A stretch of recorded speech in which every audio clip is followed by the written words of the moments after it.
Avez-vous remarqué ce silence étrange, ce vide qui s'installe là où il y avait autrefois du bruit?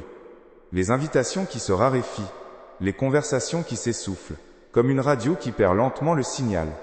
Si vous avez ressenti cette distance grandissante, ce sentiment douloureux que votre monde social se rétrécit, alors même que votre monde intérieur est élargi, vous vienne, n'êtes pas seul. C'est une expérience profondément humaine, bien que rarement avouée. Vous avez fait le travail. Vous avez lu, médité, réfléchi. Vous avez cherché à être plus honnête avec vous-même, à voir au-delà des apparences. Et vous vous attendiez, logiquement, à plus de connexion, à des relations plus profondes. Au lieu de cela, vous avez trouvé un écho, un isolement qui ressemble à une punition. C'est le paradoxe central de celui qui éveille. Pour se trouver, il faut souvent d'abord avoir le courage de se perdre pour les autres. Mais si ce processus n'était pas une fin, si le n'était pas un échec, mais le son inévitable d'une vieille peau qui craque, voici la première chose qui se produit, et c'est la plus simple à comprendre. Votre fréquence change. Imaginez que toute votre vie, vous avez écouté une station de radio particulière. La musique était familière, les animateurs prévisibles. Était confortable. Mais un jour, votre main tourne le cadran, peut-être sans même le faire exprès. Vous captez une nouvelle fréquence. La musique est différente, plus complexe. Elle résonne en vous d'une manière que l'ancienne ne pouvait plus faire.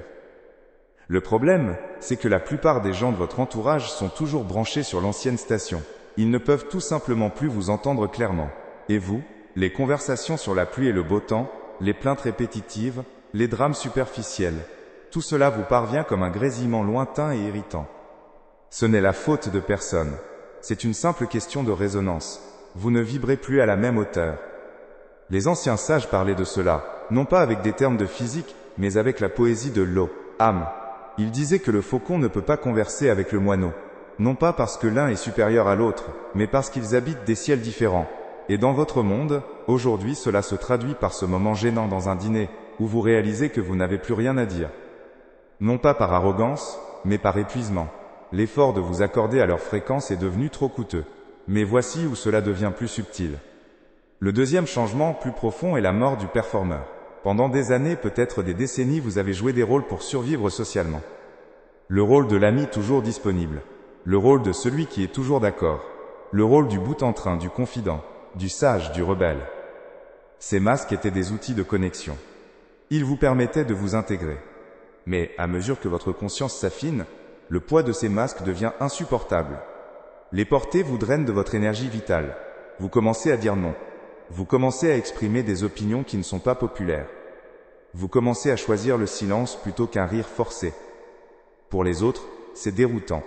Ils ne reconnaissent plus le personnage avec lequel ils interagissaient. Ils disent « Tu as changé ». Et dans leur bouche, ce n'est pas un compliment. C'est une accusation. Ils pleurent la perte d'un personnage que vous avez eu le courage d'abandonner. C'est ici que nous retrouvons notre métaphore de la graine. Une graine, sous terre, peut rester en compagnie des cailloux et des autres racines pendant des années.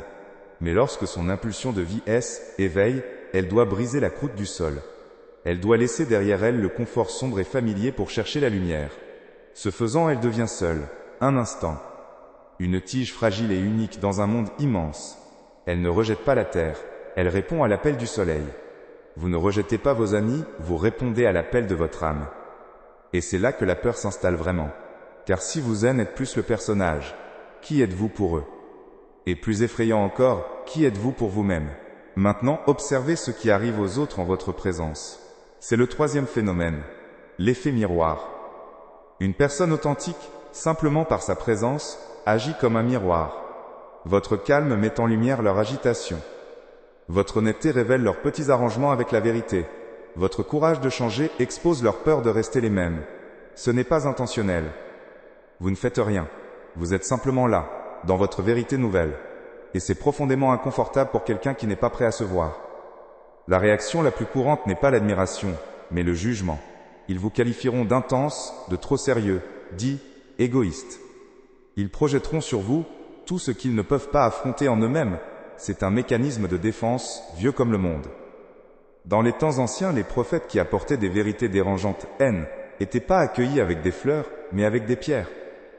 Ils ne reflétaient pas au peuple ce qu'il voulait voir, mais ce qu'il avait besoin de voir. Vous n'êtes pas un prophète, mais vous participez au même processus sacré, celui d'incarner une vérité qui dérange le statu quo. Comprendre cela est libérateur. Leur réaction n'est pas à propos de vous. Elle n'a jamais été à propos de vous. C'est une conversation qu'ils ont avec eux-mêmes, et vous, haine, êtes que le catalyseur accidentel. Mais il y a une dernière étape, la plus silencieuse de toutes, et c'est peut-être la plus importante. Enfin, il y a le vide. Après que les anciennes connexions se soient estompées, après que le performeur soit mort, et que l'effet miroir ait éloigné ceux qui étaient pas prêts, il y a un espace. Un silence. Les week-ends deviennent plus calmes, le téléphone sonne moins. Ce vide peut être terrifiant. Notre culture nous a appris à le craindre, à le remplir immédiatement de bruit, de distractions, de nouvelles personnes. Nous pensons que le vide est synonyme d'échec, de solitude non désirée, mais les traditions de sagesse du monde entier nous enseignent le contraire. Elles nous enseignent que le vide n'est pas l'absence, mais la potentialité. C'est le champ en jachère qui régénère sa fertilité. C'est la toile blanche avant le coup de pinceau du maître. C'est le silence entre les notes qui fait la musique. Cet espace qui s'est créé dans votre vie n'est pas une perte. C'est un cadeau. C'est l'espace sacré dont votre âme a besoin pour enfin se faire entendre, sans la cacophonie des attentes et des opinions des autres. C'est dans ce silence que vous pouvez enfin discerner ce que vous voulez vraiment, qui vous êtes vraiment, et avec qui vous voulez vraiment partager votre énergie précieuse. C'est un désert, oui, mais c'est dans le désert que les plus grandes révélations ont lieu. C'est le temps de la culture de votre propre jardin intérieur. Avant de pouvoir inviter quiconque à s'y promener, vous devez d'abord arracher les mauvaises herbes, labourer la terre et planter les graines de ce qui est vrai pour vous. Mais voici la chose magnifique, le retournement de perspective qui change tout. Ce que vous avez vécu comme un isolement douloureux est en fait la naissance de la véritable solitude. L'isolement est une souffrance. C'est se sentir seul au milieu de la foule. C'est le sentiment d'être invisible, incompris. La solitude, elle, est un pouvoir. C'est le choix conscient d'être avec soi-même. C'est l'espace où l'on se ressource, où l'on crée, où l'on se connecte à quelque chose de plus grand. Vous n'êtes pas en train de devenir un ermite asocial. Vous êtes en train de passer de l'isolement subi à la solitude choisie. Et c'est le préalable absolu à toute connexion authentique. Car c'est seulement depuis cet espace de plénitude intérieure que vous pouvez rencontrer l'autre, sans avoir besoin de quelque chose de lui. Vous ne cherchez plus sa validation, son approbation, sa distraction. Vous offrez simplement votre présence. La graine est devenue une jeune pousse. Elle n'a plus besoin de la chaleur de la masse souterraine. Elle a besoin de sa propre relation directe avec le soleil. Et regardez ce qui se passe alors. Lentement, d'autres pousses, attirées par la même lumière, commenceront à émerger près de vous. Vous commencerez à attirer des personnes qui ne sont pas intéressées par vos anciens masques, mais qui sont fascinées par votre lumière. Des connexions basées non pas sur des intérêts communs ou une histoire partagée, mais sur une résonance âme. Donnez-vous la permission d'habiter ce silence. Ne vous précipitez pas pour le combler. Si vous vous sentez seul en ce moment, écoutez ce que cette solitude essaye de vous enseigner sur vous-même. Demandez-vous de quoi n'ai-je plus besoin, et qu'est-ce qui aspire à naître en moi. Vous ne perdez pas le monde, vous gagnez votre univers. Et de cet endroit, silencieux et enraciné, un nouveau genre de compagnie, une compagnie qui n'exige rien d'autre que votre vérité, commencera à fleurir. Le téléphone sonne moins, les conversations s'essoufflent. Un espace se crée là où il y avait autrefois du bruit. Si ce silence grandissant vous est familier, si vous avez ressenti cette étrange distance s'installer entre vous et le monde que vous connaissiez, alors vous, n'êtes pas en train de vous tromper. Vous n'êtes pas seul. C'est l'un des secrets les mieux gardés du cheminement intérieur. Vous avez fait le travail. Vous avez cherché, lu, médité. Vous avez décollé les couches de faux semblants pour toucher à une vérité plus profonde en vous. Et vous vous attendiez, logiquement, à ce que cette nouvelle clarté vous apporte plus de connexions, des relations plus riches, plus authentiques. Au lieu de cela, vous avez trouvé un écho. Un isolement qui ressemble à une punition, à un échec. C'est le grand paradoxe de celui qui cesse, éveille. En vous trouvant, vous avez l'impression de perdre tout le reste. On vous a vendu l'aile, éveil comme une expansion. Mais ce que vous ressentez ressemble à un rétrécissement. Une porte qui se ferme. Mais si ce son n'était pas celui d'une porte qui se ferme, mais celui d'une vieille peau qui se déchire, si ce vide n'était pas un signe que vous vous êtes égaré, mais la preuve que vous êtes enfin en train de rentrer chez vous, et que ce nouveau chez vous exige que vous laissiez l'ancien monde à son seuil. Voici la première chose qui se produit. C'est la plus simple à comprendre. votre fréquence change. Imaginez que toute votre vie, vous ayez écouté une station de radio particulière. La musique était familière, les animateurs prévisibles, les publicités rassurantes dans leur répétition. Était confortable. Mais un jour, votre main tourne le cadran, peut-être sans même le vouloir. Vous captez une nouvelle fréquence. La musique est différente, plus complexe, peut-être plus silencieuse. Elle résonne en vous d'une manière que l'ancienne ne pouvait plus le faire. Le problème, c'est que la plupart des gens de votre entourage sont toujours branchés sur l'ancienne station. Ils ne peuvent tout simplement plus vous entendre clairement. Et vous, les conversations sur la pluie et le beau temps, les plaintes en boucle sur les mêmes problèmes, les drames superficiels, tout cela vous parvient comme un grésillement lointain et irritant. Ce n'est la faute de personne, c'est une simple question de physique de l'âme. Vous ne vibrez plus à la même hauteur. Maintenant, observez comment cela se manifeste. Je me souviens d'une femme, assise à un dîner entre amis, qu'elle connaissait depuis 20 ans. Elle les aimait, sincèrement. Mais alors qu'ils parlaient des promotions au travail, de la dernière série à la mode et des rénovations de leur cuisine, elle sentit un vide s'installer en elle. Elle n'avait rien à ajouter. Non par arrogance ou par désintérêt, mais parce que son esprit était occupé par des questions plus vastes. La nature de la peur. Le sens de la compassion. La possibilité d'une joie qui ne dépend de rien d'extérieur. Essayer de revenir à la conversation sur les plans de travail en granit, lui demander un effort physique, comme nager à contre-courant. Elle a souri, a hoché la tête, mais elle était déjà partie. Ce soir-là, en rentrant chez elle, elle n'a pas ressenti de la supériorité, mais une tristesse profonde. La tristesse de celui qui parle une langue que plus personne ne semble comprendre. Les anciens sages parlaient de cela, non pas avec des termes de physique, mais avec la poésie de la nature. Ils disaient que le faucon ne peut pas converser avec le moineau. Non pas parce que l'un est supérieur à l'autre, mais parce qu'ils habitent des ciels différents, voient des horizons différents. Et c'est ici que la métaphore de la graine devient si puissante. Une graine, sous terre, est en compagnie. Elle est entourée par les cailloux, les racines, la terre chaude et familière. C'est un monde sombre, mais c'est un monde connu. Mais vient un moment où une impulsion irrépressible, un appel vers quelque chose d'invisible, la pousse vers le haut. Pour répondre à cet appel, elle doit faire une chose terrifiante. Elle doit briser la croûte du sol. Elle doit laisser derrière elle la seule communauté qu'elle ait jamais connue. En faisant cela, elle ne rejette pas la terre.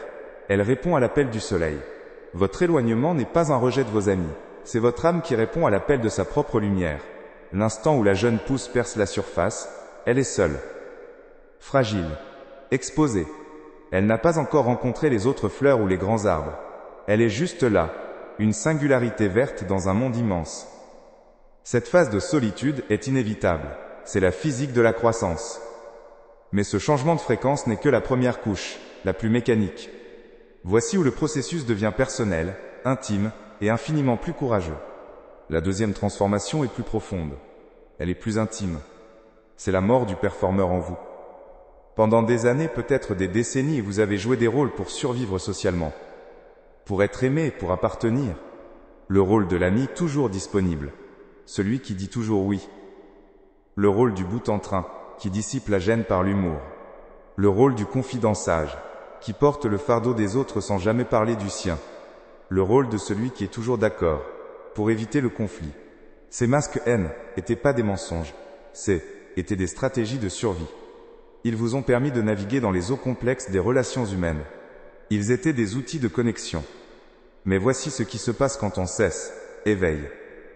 À mesure que votre conscience s'affine, que votre connexion à votre propre vérité intérieure se renforce, le poids de ces masques devient insupportable. Les porter vous drainent de votre énergie vitale. Un mot qui n'est pas aligné avec votre pensée, un sourire qui cache une tristesse, un oui qui aurait dû être un non. Tout cela devient physiquement coûteux. Alors vous commencez, timidement d'abord, puis avec plus d'assurance, à les laisser tomber. Vous commencez à dire non, non pas par méchanceté mais pour honorer vos limites.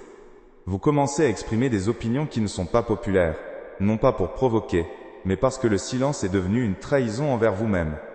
Vous commencez à choisir la tranquillité d'une soirée seule plutôt qu'un dîner où vous devrez forcer le rire et la conversation.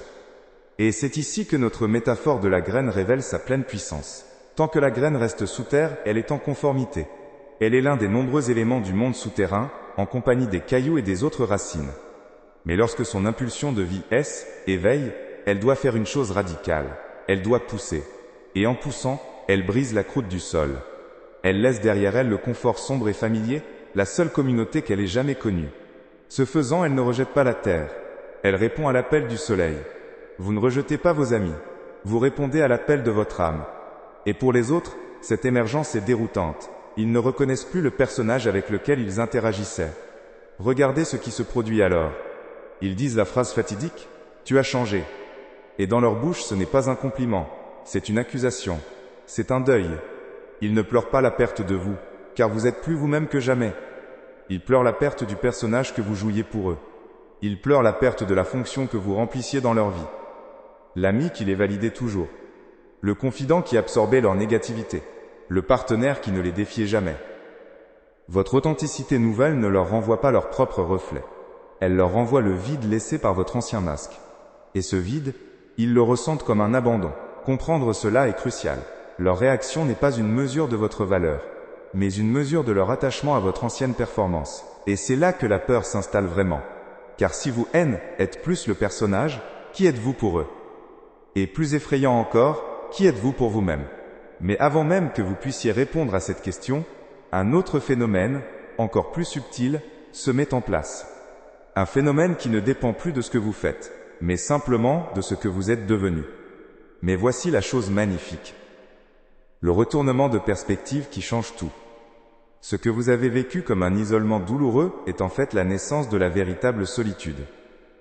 L'isolement est une souffrance.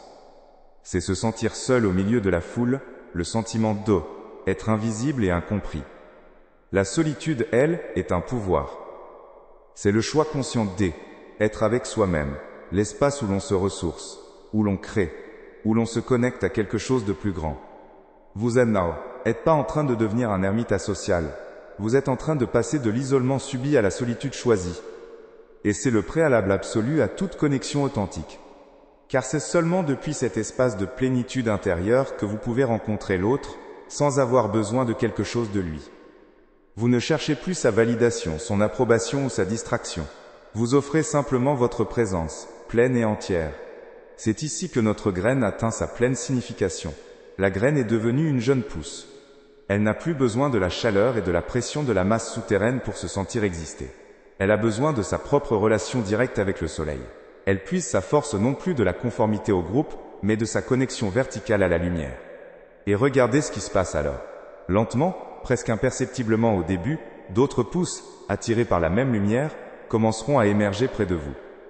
Vous commencerez à attirer des personnes qui ne sont pas intéressées par vos anciens masques, mais qui sont fascinées par la lumière qui émane de vous. Des connexions basées non pas sur une histoire partagée ou des intérêts communs, mais sur une résonance des âmes. Ces nouvelles relations n'exigeront pas votre performance, seulement votre présence. Elles ne seront pas effrayées par votre silence, car elles reconnaîtront en lui le même espace sacré qu'elles cultivent en elles-mêmes. Ce n'est plus une communauté basée sur la peur de la solitude, mais une constellation des âmes qui ont chacune eu le courage de trouver leur propre lumière. Donnez-vous la permission d'habiter ce silence. Ne vous précipitez pas pour le combler avec le bruit du premier venu. C'est un espace sacré, un terrain fertile. Si vous vous sentez seul en ce moment, écoutez attentivement ce que cette solitude essaye de vous enseigner sur vous-même, sur vos véritables désirs, sur la compagnie que votre âme réclame vraiment. Demandez-vous, de quoi est-ce que je n'ai plus besoin? Et qu'est-ce qui, au plus profond de moi, aspire enfin à naître dans ce calme? Alors donnez-vous la permission d'habiter ce silence. Ne vous précipitez pas pour le combler avec le bruit du premier venu. C'est un espace sacré, un terrain fertile. Si vous vous sentez seul en ce moment, écoutez attentivement ce que cette solitude essaye de vous enseigner sur vous-même, sur vos véritables désirs, sur la compagnie que votre âme réclame vraiment. Votre vieille vie était peut-être un jardin bondé, où vous deviez vous battre pour un peu de lumière. Cet espace que vous avez créé n'est pas un désert. C'est la clairière. Et c'est dans la clairière que les fleurs les plus rares, celles qui ont besoin de plein soleil pour épanouir, osent enfin pousser. Vous ne perdez pas le monde. Vous gagnez votre univers. Et vous réaliserez que vous n'avez pas été abandonné par le village. Vous avez simplement appris à naviguer par les étoiles, chacune brillant de sa propre lumière, connectée non par la proximité, mais par la gravité silencieuse de la vérité.